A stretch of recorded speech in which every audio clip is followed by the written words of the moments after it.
வணக்கம் நண்பர்களே, சிபிஎல்லின் சிந்தனை களத்திற்கு உங்களை மகிழ்வோடு வரவேற்கின்றேன். தினம் ஒரு திரவியம் மனதுக்கும் உடலுக்கும்.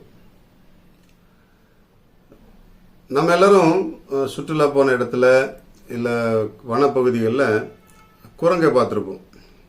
குரங்கு தன்னுடைய குட்டியை சுமந்து செல்லும்.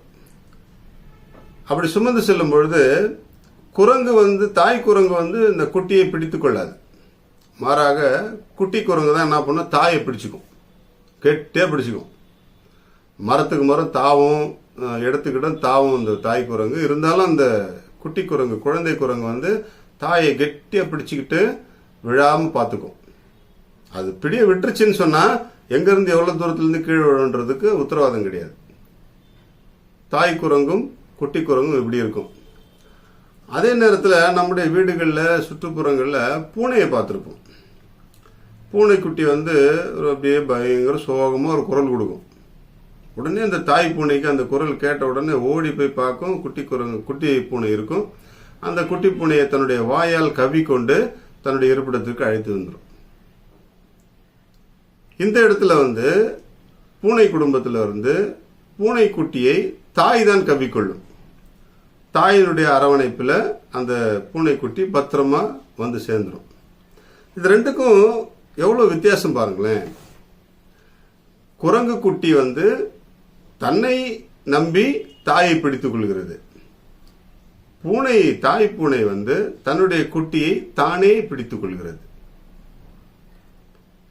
இது ரெண்டையும் வித்தியாசப்படுத்தி பார்த்தோம்னா குரங்கு குட்டியினுடைய வாழ்க்கை நாத்திகம் போலவும் பூனைக்குட்டியினுடைய வாழ்க்கை ஆத்திகம் போலவும் இருக்கும். தன்னை நம்பி வாழ்வது நாத்திகம், அதுதான் சொல்லப்படுகிறது. கடவுளை நம்பி வாழ்வது ஆத்திகம், அதுதான் சொல்லப்படுகிறது. எப்படி ஒரு முரண்பாடு பார்த்தீங்களா? ஆனால் இதுக்கு தீர்வு கிடையாது. இது வாழ்க்கை நடைமுறையில் இருந்துகிட்டே இருக்கும். ஆனால் இந்த இயற்கையினுடைய இந்த சிறப்பு நம்முடைய வாழ்க்கைக்கு ஒரு பெரிய பாடத்தை கற்றுக் கொடுக்கிறது. தன்னம்பிக்கையும் வேண்டும், கடவுள் நம்பிக்கையும் வேண்டும். ஒரு ரயிலுக்கு 2 தண்டவாளங்கள் போலதான் இது வாழ்க்கை. தன்னையும் நம்பிக்கொள்ள வேண்டும். பல நேரங்களில் நாம் குரங்கு குட்டிகளைப் போலத்தான் நம்மை நாம் பிடித்துக் கொள்ள வேண்டும். இப்போ சில நேரங்களில் நம்மை நமக்குரியவர்களிடம் ஒப்படைத்து விட வேண்டும். இது இரண்டுமே நமக்கு தேவைதான். இல்லை நான் மட்டும்தான் ராஜா, நான் நினைக்கிறதா சட்டம், நான் வைக்கிறதா செயல் அப்படின்னு சொல்லிட்டு போயிட்டே இருந்தோம்னா என்றைக்காவது நம்ம பிடி விலகும் பொழுது தவறி விழுந்து விடுவோம். அதில் பாதாளத்தில் போய் விழுந்துருவோம். அப்படி இருக்கக்கூடாது இல்லையா? அதே போல நம்முடைய எல்லாத்தையும் இன்னொருத்தர்கிட்டே ஒப்படைச்சிட்டோம்னாலும் அவங்களுக்கு சுமை அதிகமாகி அவங்க என்னைக்காவது தூக்கி போட்டு போயிடுவாங்க.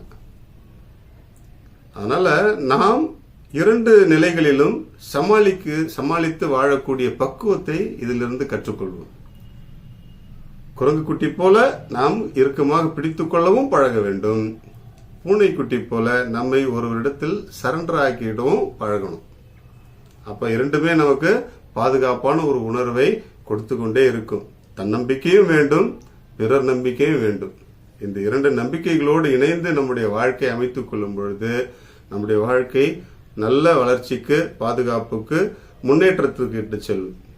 இந்த அருமையான சிந்தனையோடு இந்த நிகழ்வை நிறைவு செய்வோம். வாழ்க மகிழ்வுடன். இன்றைக்கு கோவை பழம், நாம் அதிகமாக சாப்பிடாத ஒரு பழம் கோவை பழம். நம்ம வீட்டு தோட்டங்களில், காடில், ரோட்டில், எங்கே பார்த்தாலும் ஸ்கூல் கிரவுண்டில் கோவை செடி தானாக விளைஞ்சு கிடக்கும். அதில் பழங்கள் இருக்கும். ஆனால் அந்த பழங்களை பெரும்பாலும் அணில் தான் சாப்பிடும், இல்லை கிளிகள் கொத்தி சாப்பிடும்.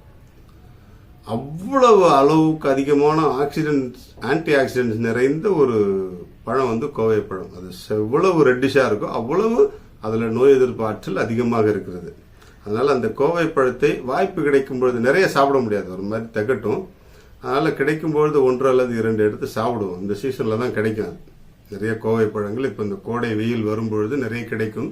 ஏன் இந்த சீசனில் வருது அப்படின்னு சொன்னால் உடலுக்கு நல்ல குளிர்ச்சி தரக்கூடிய ஒரு பழம் அது கோவை பழம். நம்முடைய உடல் சூட்டை தனித்து குளிர்விக்கக்கூடிய ஒரு நல்ல பழம்.